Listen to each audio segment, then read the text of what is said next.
I can feel it coming. It's that time again. It's those old goofy goblins.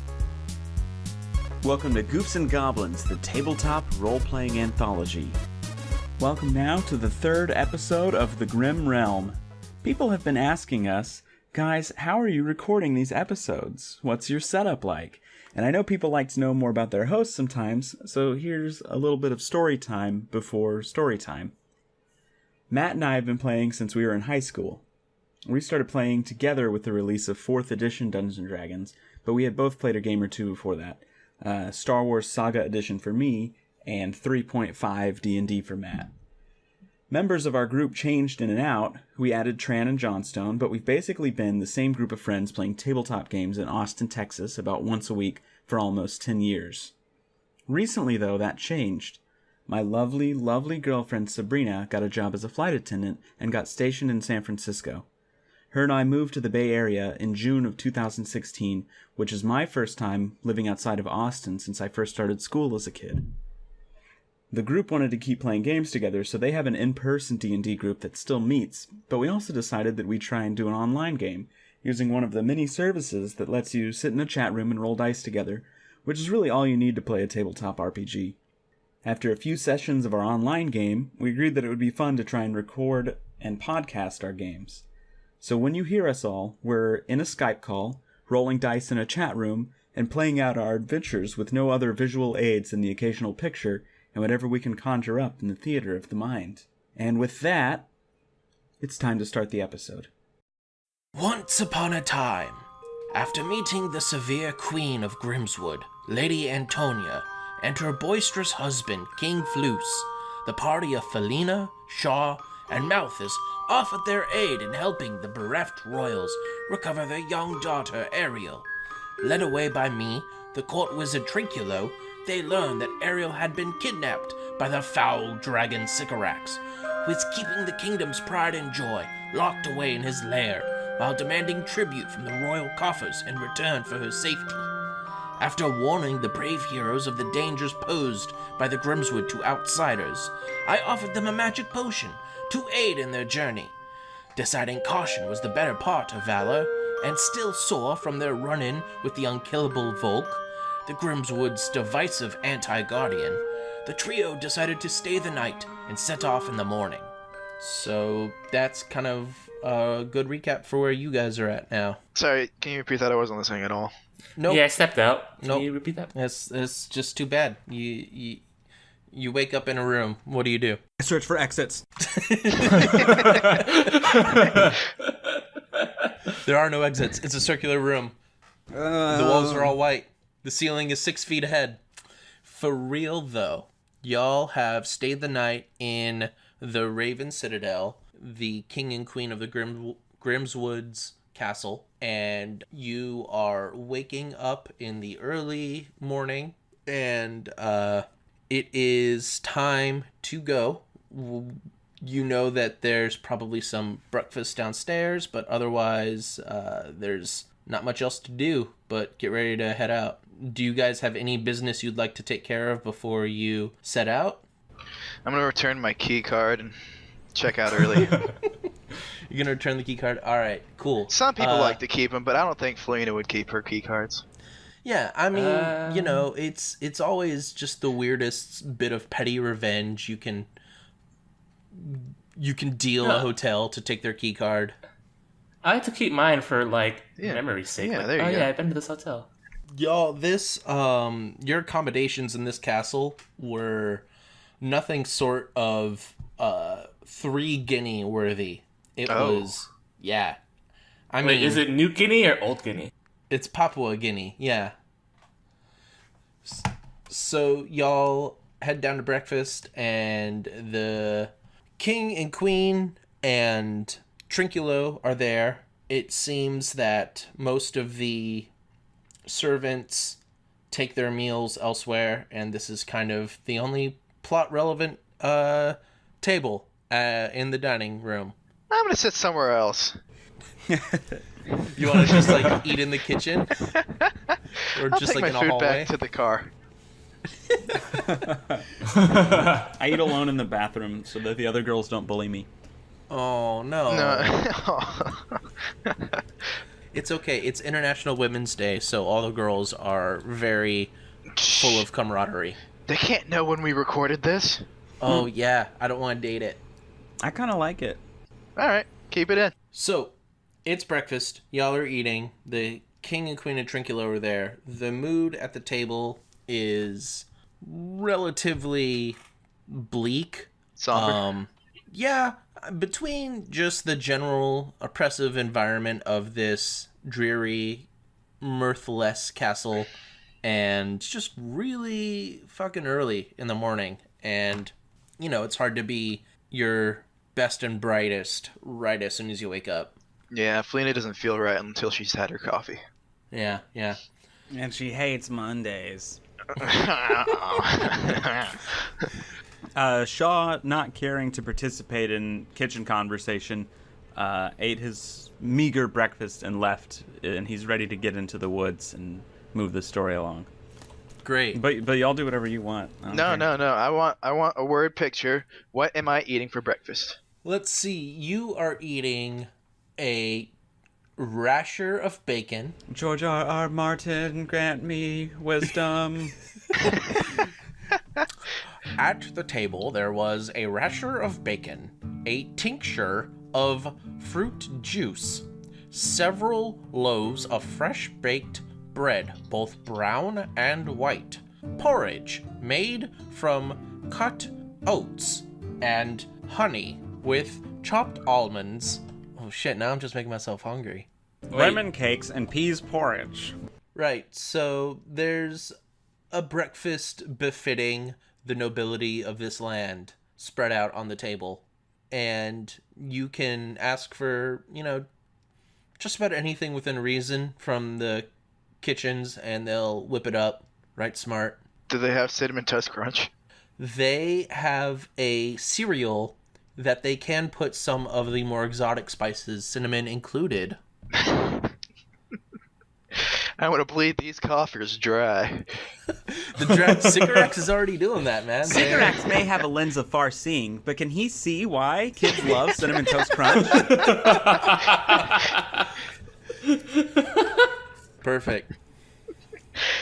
Get at us, General Mills. We've got your next campaign for Cinnamon Toast Crunch all ready to go. Yeah, here's some free advertising. So, you guys finish breakfast, and you are reminded of the Grimswood's dangers by Trinculo, and he's like, be sure to drink your power aid. So, you guys are heading out of the Raven Citadel, and the King and Queen and Trinculo are seeing you off, and King Floos slaps Shaw heartily on the back, and he's like, now, Belly Buddy, if you see Volk out there again, that will mean that he's reconstituted himself one more time. Now, don't be upset. It's impossible to keep him dead for very long, but do your utmost to leave a little bit for me the next time I go out into the wood. He's kind of turning into a British Tim Allen a little bit, which I don't super hate. I like it.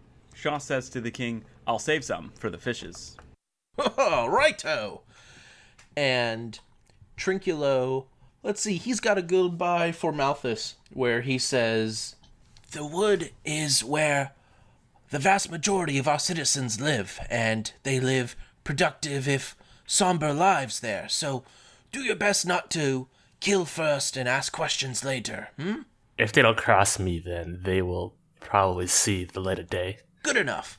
Well, as the Queen has probably mentioned yesterday, we have sent several adventuring parties in the wood before you, and none of them have quite made it out, so you might run into some potential allies in the wood, but keep a weather eye and your wits about you.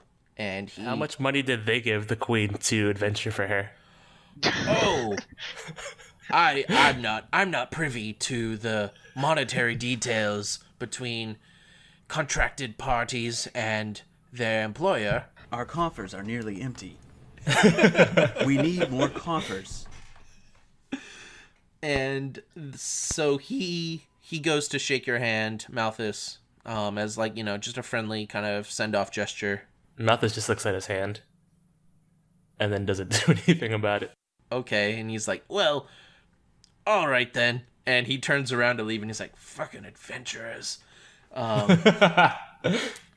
the queen, I guess, would give Felina a look, and her demeanor seems to soften a little bit when she says, do you truly believe you will be able to recover our daughter? Do not worry, my queen. We will either get her back, or we will die trying. Well, I suppose that's all I can ask. Or she'll die from us trying.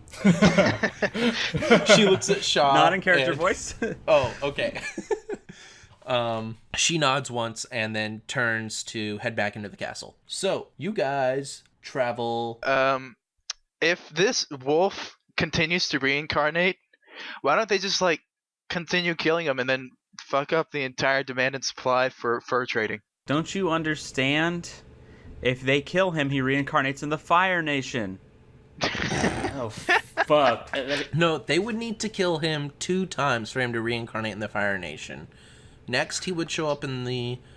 Oh, no, just... Yeah, 2 times, because next he would show up in the Water Tribe, and then he would show up in the Fire Nation. Right. No, it goes air, water, earth, fire.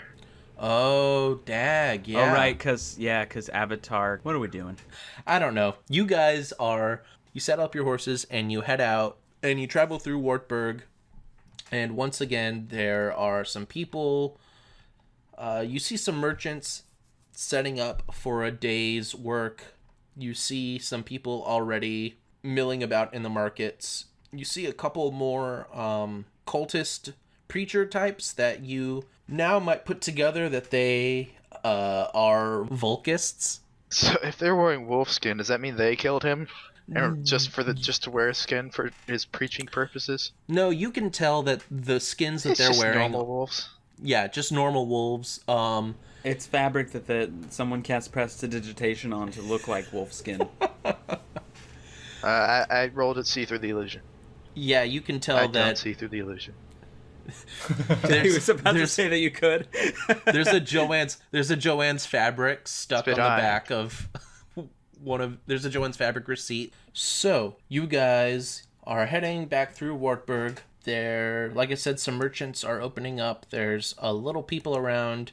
If you guys want to listen to any rumors in particular or spend any time here gathering any last minute supplies, let me know. If there's anything that you think your character would want before they set off into an unknowable situation, then we can make something like that happen, but otherwise we'll just keep going. Can I just buy the normal provisions?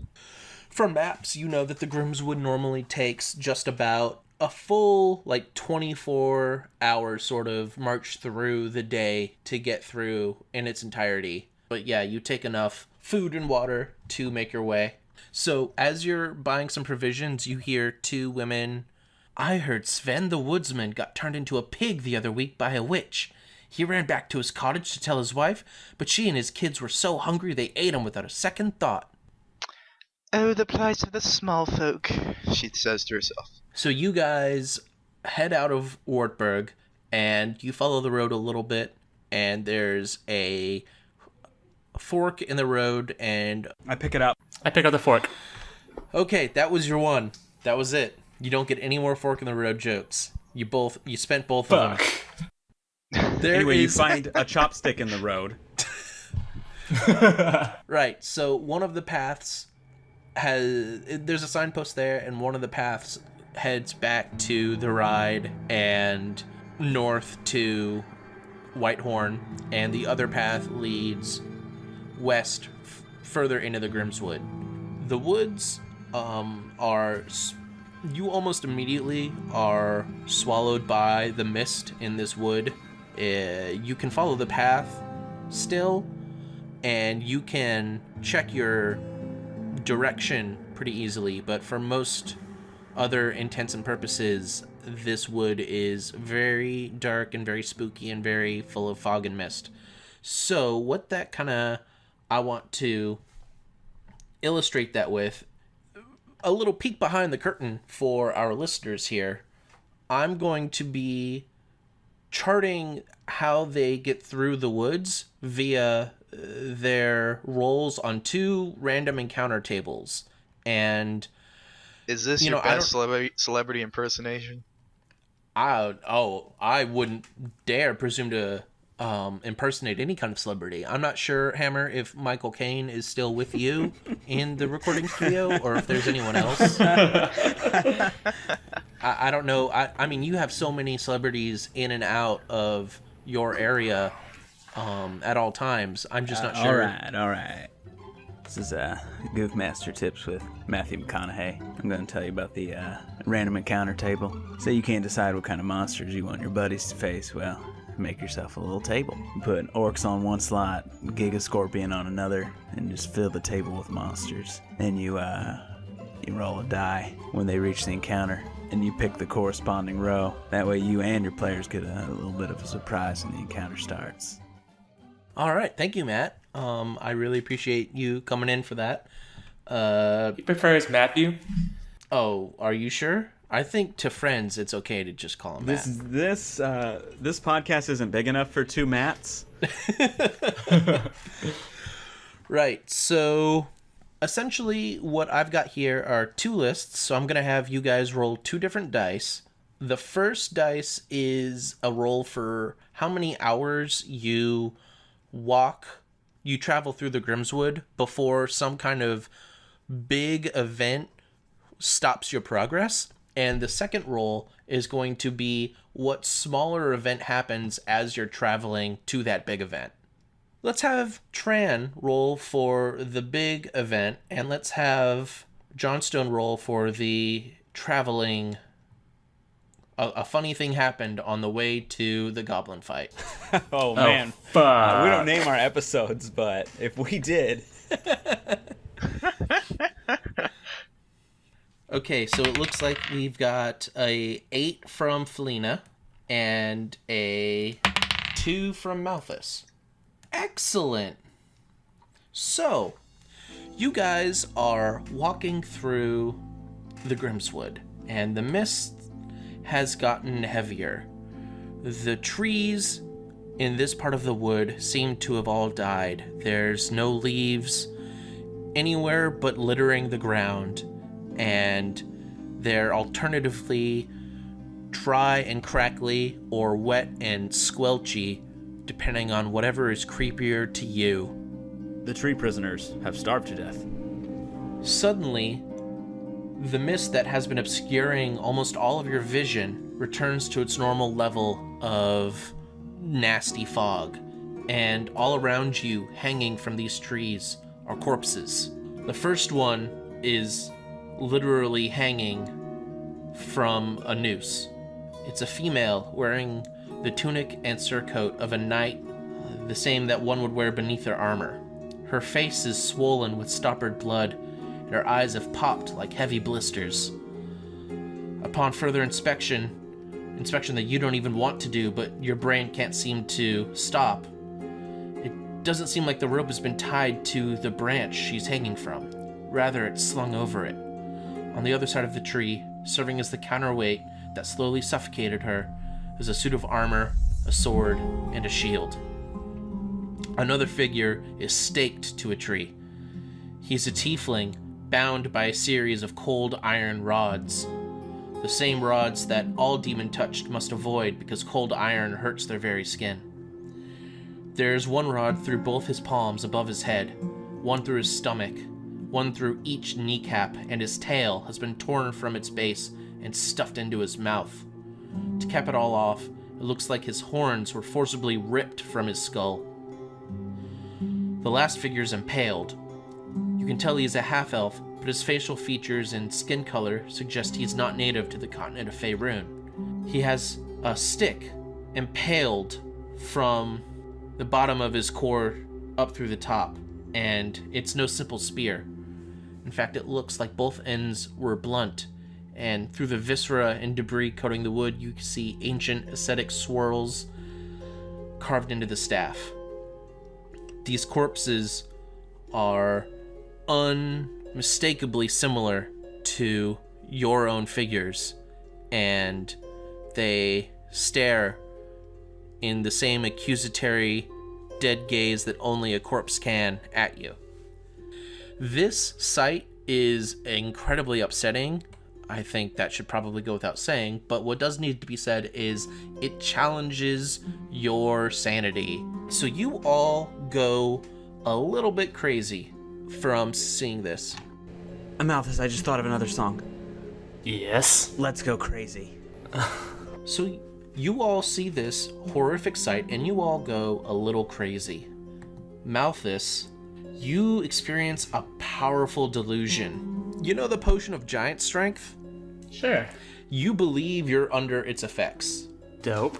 Felina, you feel compelled to repeat a specific activity over and over, such as washing hands, touching things, praying, or counting coins. And what do you think? What kind of compulsive behavior would Felina do? I don't know.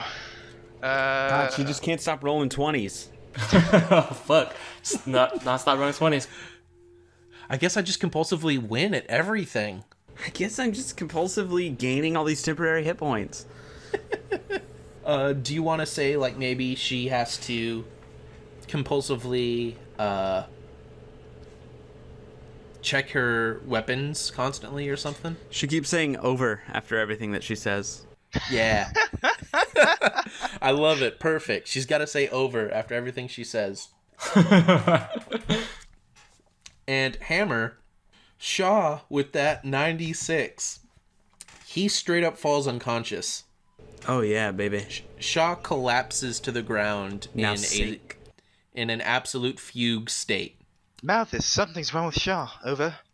Malthus? What? I'm sorry. Malthus, Shaw has just collapsed. Oh.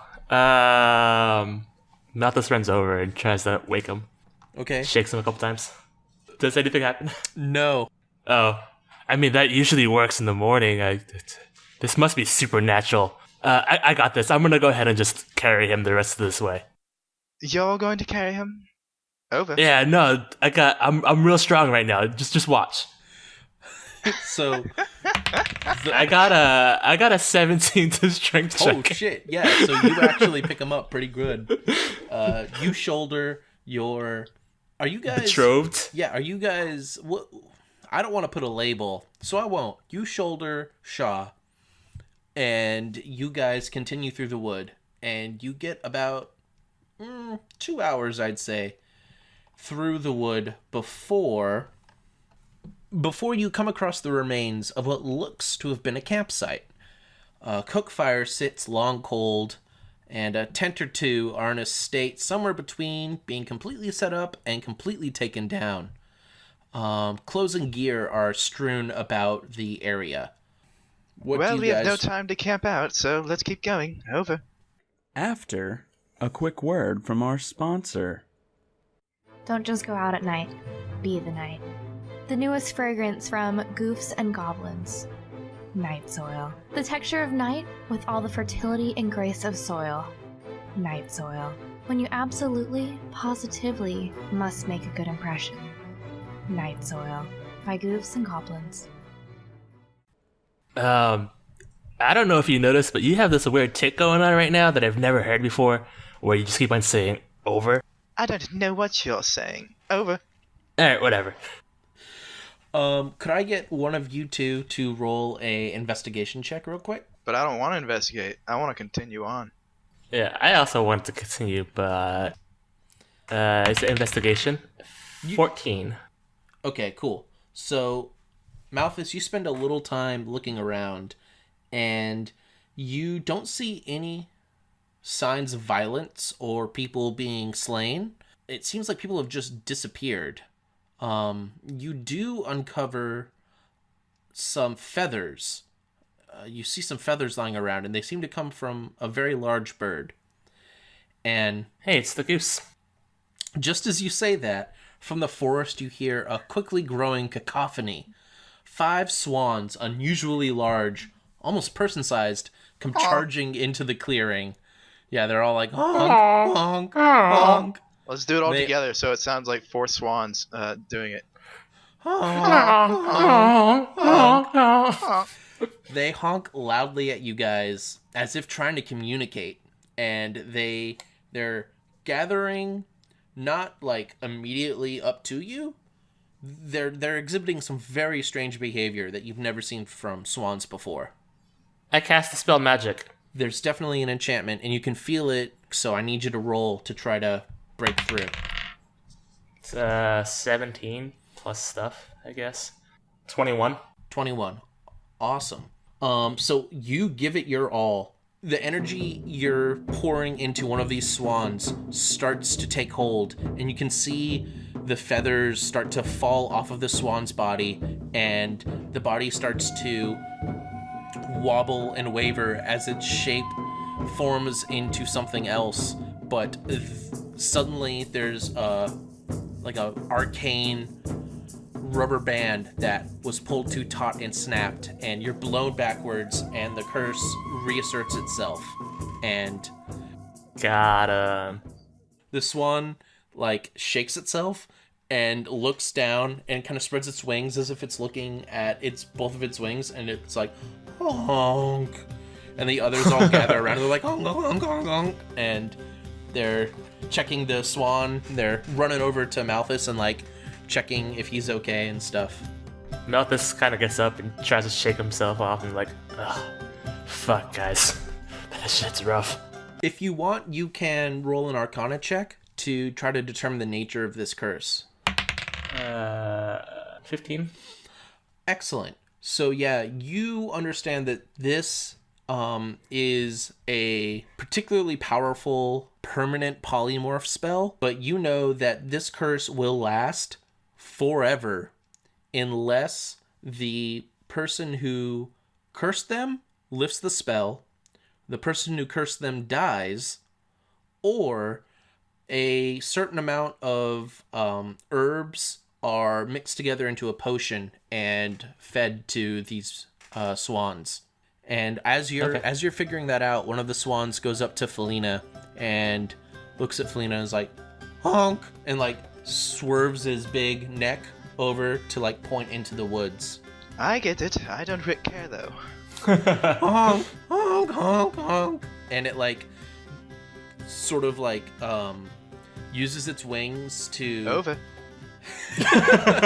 It uses its wings to gesture to your sword and suit of armor, and it sort of like makes a salute of some kind. Oh, you want me to kill you? I Honk, see. honk, honk, honk. And he's waving his wings in a very accurate no sort of movement. Shaw, you are slowly waking up from a horrific nightmare. Shaw, as you start to rouse, one of the swans comes over to you and is going honk, honk, and he's like trying to push you with his head in a direction out in the woods. I smack the swan's head and it's like, hey, that's mine. Honk, honk, honk, honk, and he just starts waddling over to the woods and like looking at you guys going honk and gesturing in a Alright, fuck it. Felina follows. are being led by this cadre of... It's pronounced Cater. Is it really?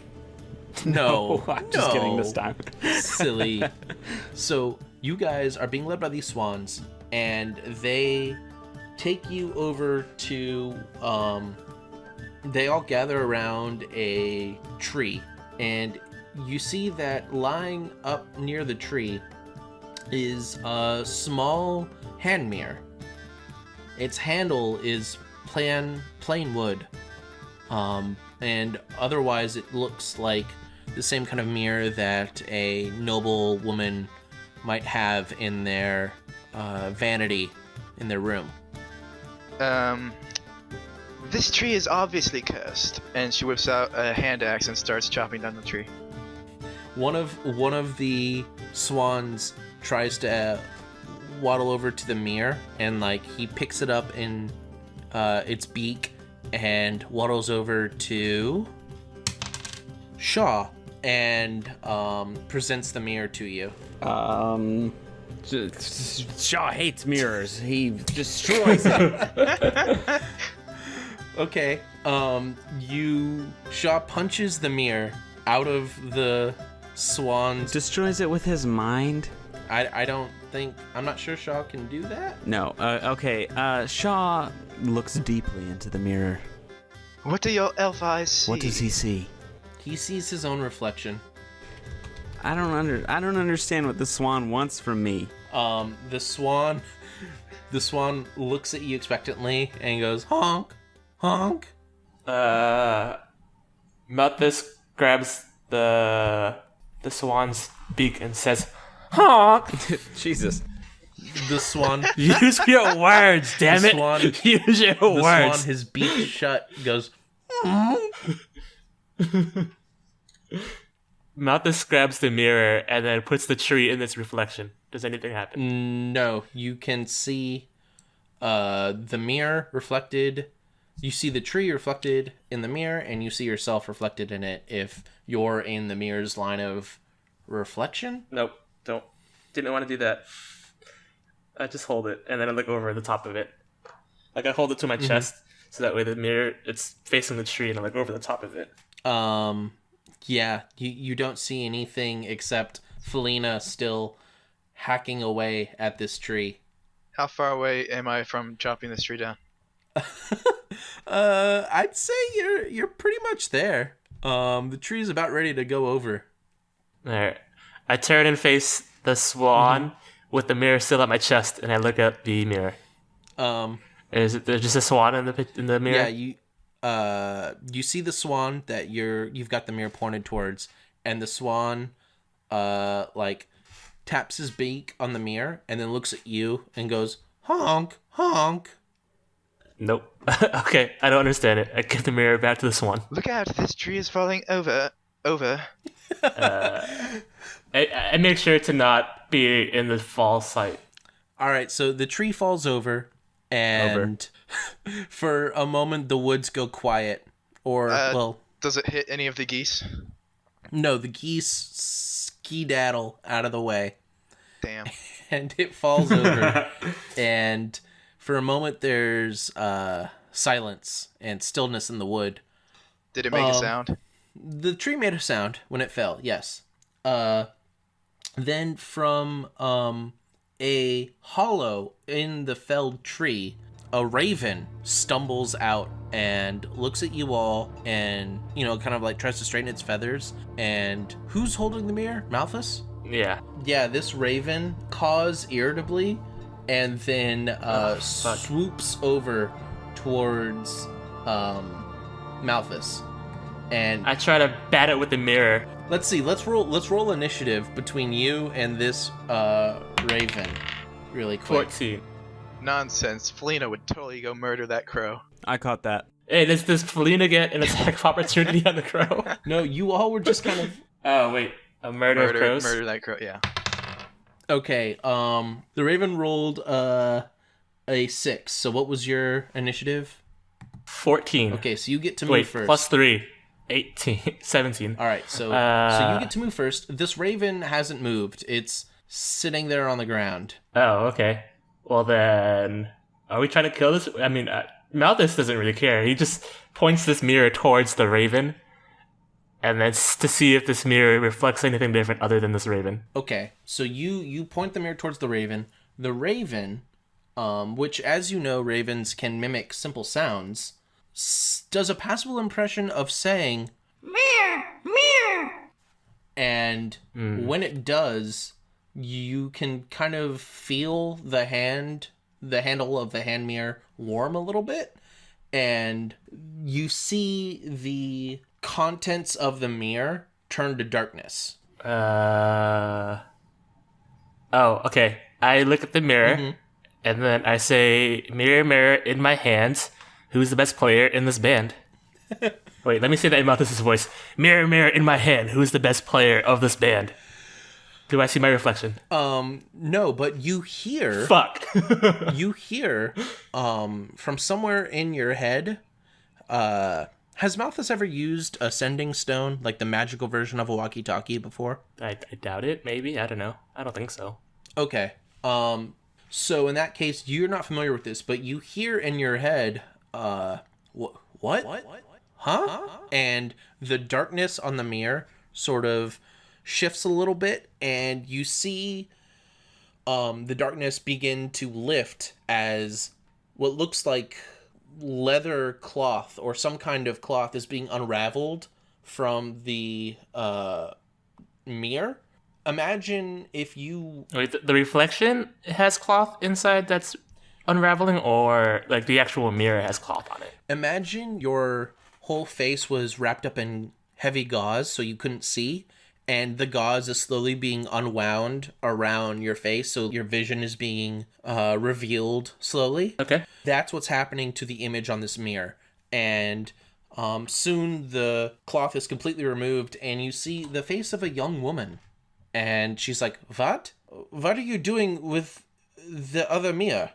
Who is this? Who are you? Wait, you're the best player of the band? No, this is not a magic Mia that tells you things. This is a magic Mia that is connected to another Mia that communicates. You can see through the mirror? Is Hammer asking me this, or Hammer's asking this. Yeah, Hammer.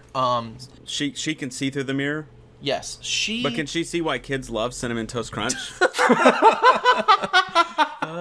you. Right, so great. Shaw, you see that you see a young woman, a human woman. The background around her seems to be some other part of the Grimswood, and the position, like the point of view that you're looking at her from, sort of implies that she's holding a mirror as well, and the two of you are looking at each other like it's a Skype call or something. Does it look like there's gingerbread around her? No gingerbread. She says, hello, it seems you have found my mirror. Yeah, I did. Well, I mean, I don't know what it's for. Well, my name is Kikimora, and I would very much like to get my mirror back, please. Where are you? Well, I mean, I didn't find it, but these guys did. And then I turn it and face the geese or the swans or whatever. Okay, when the swans see what is on the mirror, they all start honking like crazy. Let's hear it. And they're like, I need... I tell you what, Hammer. Yeah? I'm going to He needs honk. his backup singers. I'm going to honk a bunch of times, and I need you to like put them all on top of each other. Yeah, I got you. All right.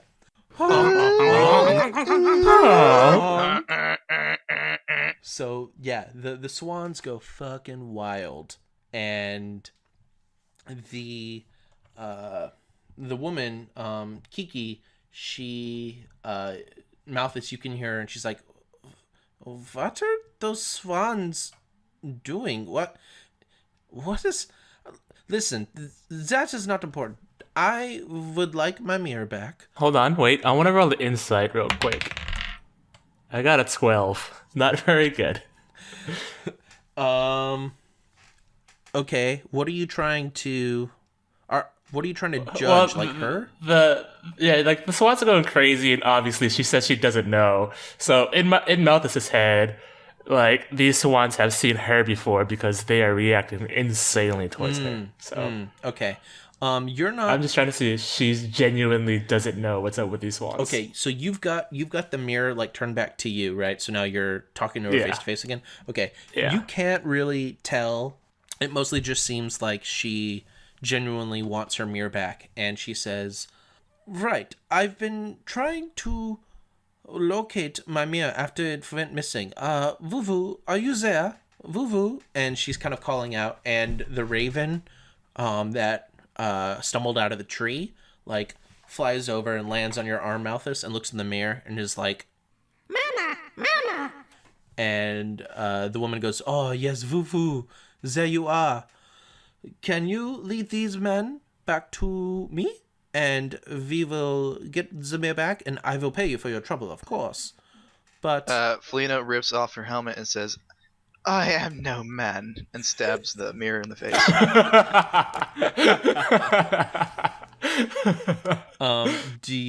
So what of that goof did you actually do? None of it. None of it. Negative. All right. Yeah, so Kiki says, if you will follow my familiar, I can pay you for your trouble, and I will get my mirror back, and you will have some gold, and we will all walk away happy. But yeah? what about these damn swans? What about these swans? Do you ask her about the swans? No. I mean, all right. I look over to Shaw and Malthus. Or no, Shaw and Felina. Well, I mean, you could look at yourself, possibly. The mirror is portaled right Ask now. her I if can't she knows look at anything myself. about 12th level spells. Wait, do you practice transmutation magic? I don't use transmutation that much. Sometimes I divine where some good herbs or mushrooms might be for the stew I am making, but I'm sorry, I did not get your name. Don't tell her anything, Malthus. There's power in names. Don't you don't. No, it's fine. We'll go ahead and I guess deliver this over to you. We'll follow your familiar. How do I turn this thing off? Smash it to the ground. Over. Press the middle button and hold it down with for 10 seconds. Yeah. I look over the swans and I'm like, hey swans, hey swans, I assume you know how to shake your head yes or no. And I'm like, did this woman change you guys to these giant swans you are now?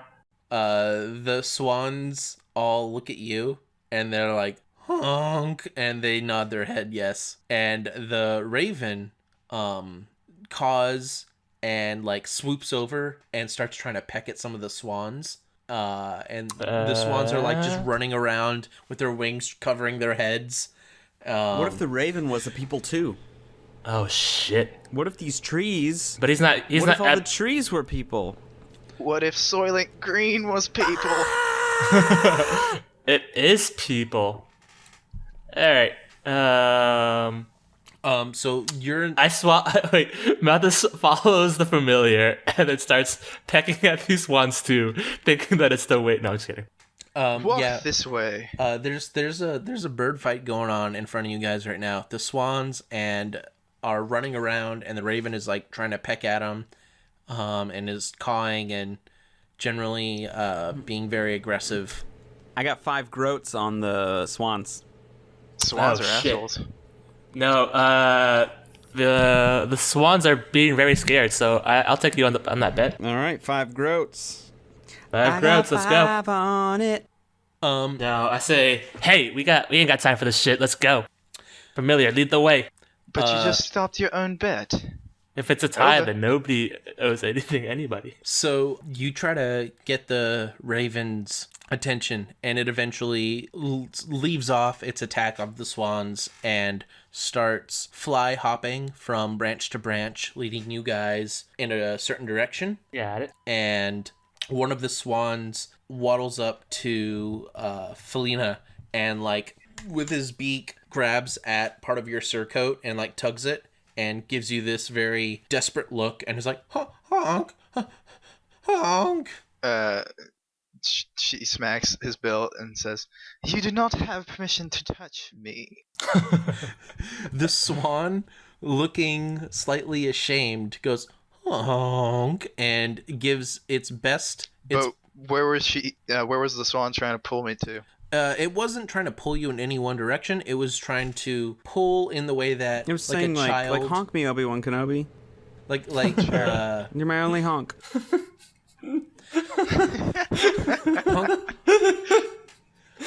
It was pulling on your surcoat in the way that a little child pulls on a parent's. Fuck, are these kids? Shit, now I feel bad. Are they child geese? That would explain. No, he said they were adult-sized geese, so maybe not. But it would explain why they're so stupid.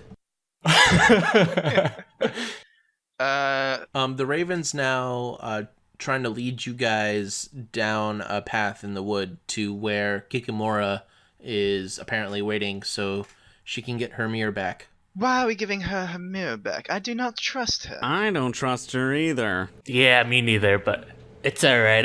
I got a plan. Don't worry about I it. trust that Malthus has an ingenious plan. Right. So you Would guys. you like for me to murder that bird? I do want to know where she is first, and then you can murder the bird. But the bird is the word. Over. The bird? So you guys follow this raven for a little while, and it eventually, and the swans have kind of fallen in line behind you guys. So it is not long before you all reach a small clearing, and waiting up against a tree is Malthus. You recognize her as Kikimora, and she's a human woman, not bad looking, with wavy Joke's on you, cause I'm into guys. wavy brown hair. You mean guys? And You mean one guy, right? a red cloak. Sure, one guy. And as you guys approach, see the raven flies over and lands on her shoulder and is like, "Mama, mama," and rubbing his head on her cheek and generally being very happy to see her. And she approaches you all and she's like, "Vel." Wait. Nope. You could stay where you are. You don't need to walk over here. Okay. I'm sorry. Did I do something wrong? Malthus points back to the swans behind him. Yeah, I mean, it's clear that you did this to them. I mean, if I'm gonna believe the swans, which I do over you. She chuckles a little bit and she's like, do you hear your words right now? You believe swans over a person? That is... I look. I fought a wolf in these woods, or near these woods. He spoke to me. It's not the craziest thing that there is. I mean, look at me. I'm a tiefling. It's not crazy in this world. She kind of drops the nervous smile that she had on to try to put you at ease, and she's like, "Well, I suppose there's no point in hiding anymore. If you will not give me what is mine, then I will take it by force." And roll initiative, you guys. I got a whopping 4. 11. 19. All right, and on that exciting cliffhanger, we're going to end the episode. Will our heroes be able to overcome the Witch of the Wood, or will they suffer the same fate as those before them foolish enough to enter this magical domain? Find out next time on Goofs and Goblins. And, as always, do as the Baby King demands.